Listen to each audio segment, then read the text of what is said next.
Taqiyuddin Ad-Durrari, wa yajibu wajib bihaqihi, pada hak Allah Ta'ala, al-baqa'u sifat baqa'. Baqa' ini adalah kekal. Jadi wajib pada Allah itu bersifat baqa', yang arti baqa' itu kekal. Wa maknahu, dan bermula maknanya baqa', annahu, bahwa sesungguhnya Allah Ta'ala la akhira lahu. Berarti kalau berkaitan dengan kekal, berarti yang nggak binasa, kan gitu. Pengertian kekal ini berarti nggak binasa, nggak, kalau bahasa kita ini kekal yang nggak akan mati, kekal nggak akan mati. La akhira lahu, tidak ada akhir lahu baginya Allah. Itu maksud daripada baqa'nya Allah Subhanahu wa taala. Tidak ada akhir baginya Allah. Wa dalilu, dan bermula dalil ala zalika, di atas demikian. Atas demikian baqa'nya Allah, annahu, bahwa sesungguhnya Allah, laukana, jikalau ada Allah itu fanian, binasa, lakana, niscaya ada Allah itu hadisan, baru. Kemarin Allah wajib wujud, Allah wajib kidam, terdahulu. Dan hari ini Allah wajib baqo', kekal, maksudnya kekal, nggak ada akhir. Baqo' yang maksud di sini, baqo' pada Allah, Allah itu, zatnya Allah itu nggak ada akhirnya. Beda dengan manusia. Manusia yang jelas, walaupun sekarang ada, bisa bakalnya nggak ada. Ketika sudah masuk ke dalam kubur, kembali ke tanah, nah itu kalaupun nggak dibangkitkan lagi oleh Allah, kan sah-sah saja. Berarti kan sudah binasa, sudah nggak ada. Ma'il itu sudah tinggal tulang juga, nama. Bukan tulang lagi, tinggal nama. Nah, kan itu tinggal nama. Nah, jadi binasa. Jadi zat Allah Ta'ala itu zat yang baqo', kekal. Kan itu. Dan wajib bagi Allah itu kekal. Kenapa? Kalau Allah Subhanahu wa taala itu fana itu binasa. Berarti sama dengan makhluk. Karena makhluk ini juga binasa. Nah, dan kalau Allah ini binasa, berarti sama kayak makhluk. Kalau Allah sama kayak makhluk, berarti lemah.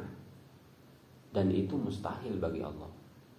Maksudnya mustahil, Allah itu mustahil fana, binasa. Karena dari zaman Nabi Adam, yang sekarang masih ada apa? Dari mulai Nabi Adam sampai sekarang, yang masih ada sekarang siapa? Bumi. Kan makhluk juga. Langit, matahari, bulan. Itu juga bakal binasa. Jadi kalau langit, bumi, bulan, matahari itu binasa, berarti menunjukkan bahwa langit, bulan, matahari dan yang lainnya ini adalah lemah. Tidak dengan Allah Subhanahu wa taala. Karena Allah ini wajib bersifat baqo', kekal.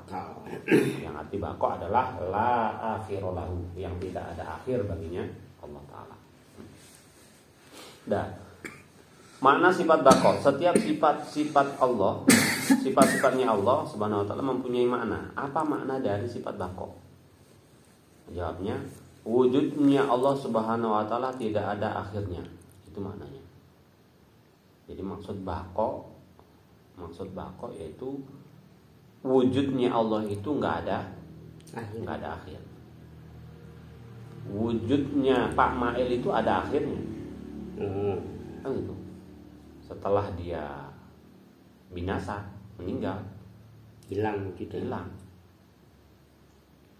nggak akan bisa nampak lagi wujudnya. Tapi wujudnya Allah Subhanahu wa taala itu tidak ada akhirnya. Sebagaimana tertulis dalam kitab Tuhfatul Marid yang artinya yang dikehendaki dengan sifat baqo di dalam haknya Allah Subhanahu wa taala adalah wujudnya Allah tidak ada akhirnya. Dan dalilnya sifat baqo Allah seperti yang sudah diungkapkan oleh pengarang kitab melalui syar'inya, segala sesuatu yang menerima ketiadaan maka mustahil baginya untuk bersifat kidam.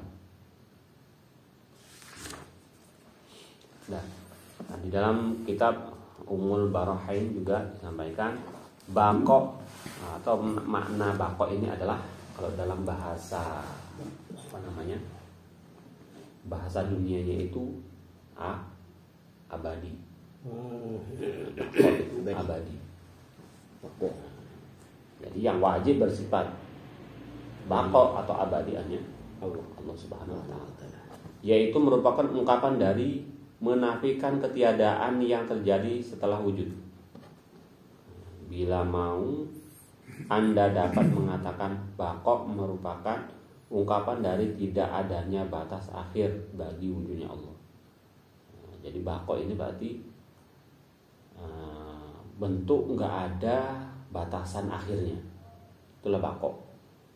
Baqo itu berarti bentuk ataupun wujud bahwa Allah itu tidak ada batasan akhirnya.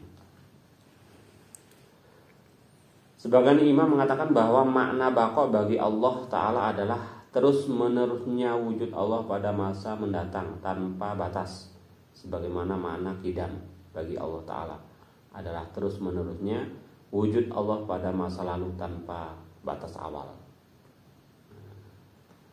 Jadi sebalikan daripada sifat qidam. Kalau qidam kan terdahulu. Jadi dulunya itu nggak didahului oleh yang lain.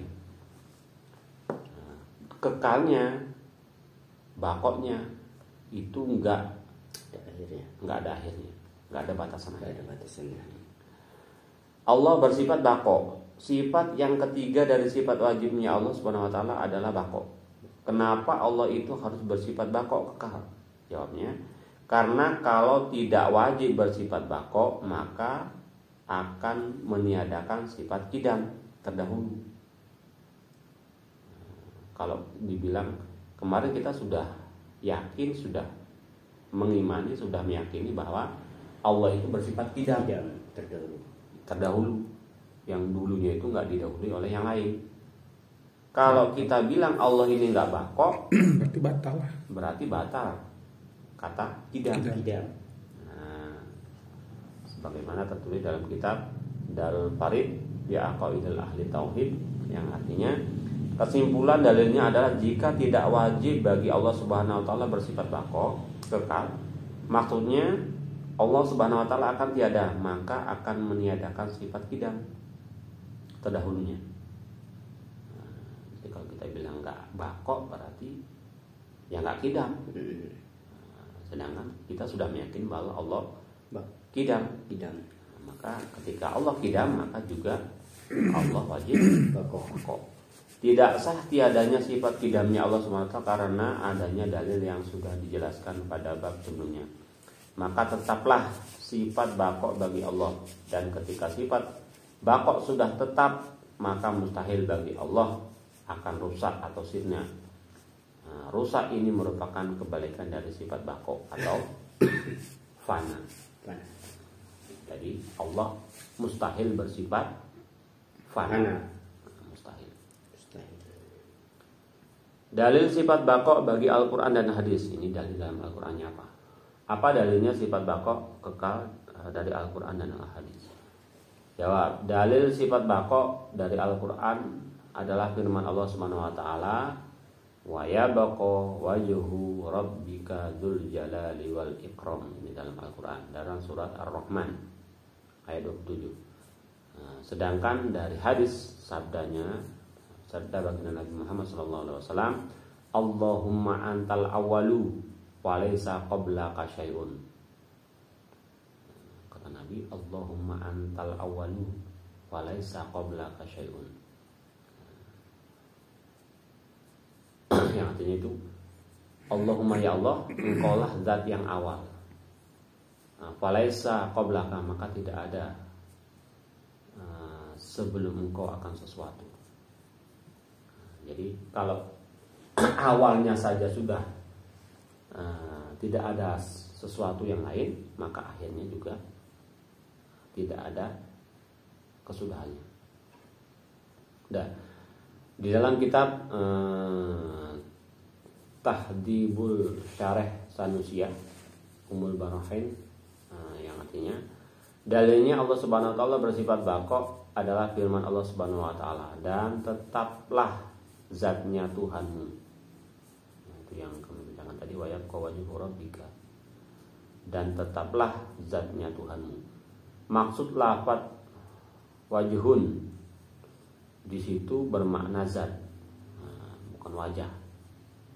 Karena kalau dalam bahasa Arab itu, apalagi di dalam Al-Quran ini, makna ini enggak, wajhun itu enggak mesti wajah. Jadi yang dimaksud dengan wajhun, makanya kenapa kok kita ini enggak bisa mentafsirkan Al-Quran itu sesuka kita, menurut kemampuan pikir ataupun secara bahasa, nggak boleh. Makanya mungkin di lingkungan kita juga seperti apa, majelis tafsir, itu juga nggak sembarangan. Makanya ada sebagian mengatakan bahwa majelis tafsir Al-Quran juga, majelis tafsir Al-Quran itu juga termasuk kelompok yang sesat, yaitu penyebabnya juga. Mereka itu memaknai ataupun memberi makna dalam Al-Quran itu tidak mengikuti kaidah daripada ulama yang sudah ahlinya. Memang kalau dalam bahasa Arab wajah itu ya wajah. Ada dalam Al-Quran itu banyak yang maksudnya itu mungkin ya beda-beda. Wajhullah, terus ada yadullah. Kalau yadun itu tangan. Tapi kalau kita bilang tangan berarti ya dia tangan. Makhluk. Nah, makanya di sini yang dimaksud wajh itu bukan wajah, tapi zatnya Allah Subhanahu wa taala. Dan dari sabda Rasulullah SAW, dialah yang terakhir, tidak ada satupun setelahnya. Para ulama telah sepakat bahwa Allah bersifat baqo, kekal. Waqad ajma'a Allahumma antal akhiru falaysa ba'daka syai'un. Dialah yang terakhir, tidak ada satupun setelahnya. Itu dalil di dalam hadis Nabi. Jadi yang wajib kita yakini, itikadkan, karena umumnya orang awam ini itikadnya itu adalah dengan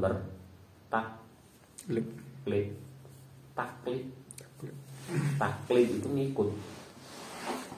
Kita ini ngomong, kita ketika tak tanya misalnya, Allah wajib baqo, wajib, yakin, ngikut sapa? Taklid, berarti saya ngikut ulama. Yang pertama, mengikut pendapat ulama Syafi'i. Apa tadi? Kalau berkaitan dengan ini kan ada dua, mana? Abu Hasan Asy'ari dan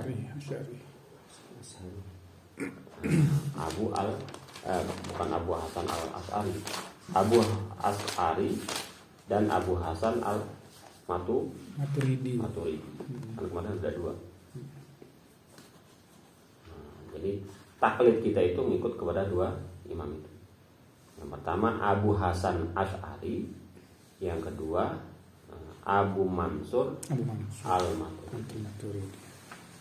Abu Hasan Asy'ari dan Abu Mansur Al-Maturidi. Nah, ini yang orang yang mengikuti kepada ahli sunnah wal jamaah mengikut kepada taklid kepada dua imam ini berkaitan dengan ilmu tauhid. Jadi yang perlu kita ingat-ingat, Allah yang pertama bersifat wujud. Wujud artinya ada. Dan Allah mustahil bersifat tiada. Adam. Ada. Maknanya tiada. Tiada. Dalilnya alam. Alam. Wujud alam ini. Itu ya, singkat saja. Wujud alam ini. Lalu yang kedua, Allah wajib bersifat kidam. Artinya terdahulu. Jadi Allah itu mustahil bersifat kudus. Artinya baharu. Dalilnya wal awal.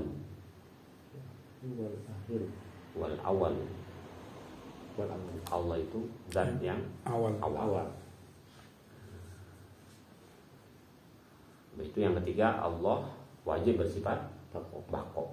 Arti baqo kekal. Mustahil fana. Mustahil bagi Allah fana atau binasa. Dalilnya dalam Al-Quran, wa yabqa wajhu rabbika. Allah itu zat yang kekal.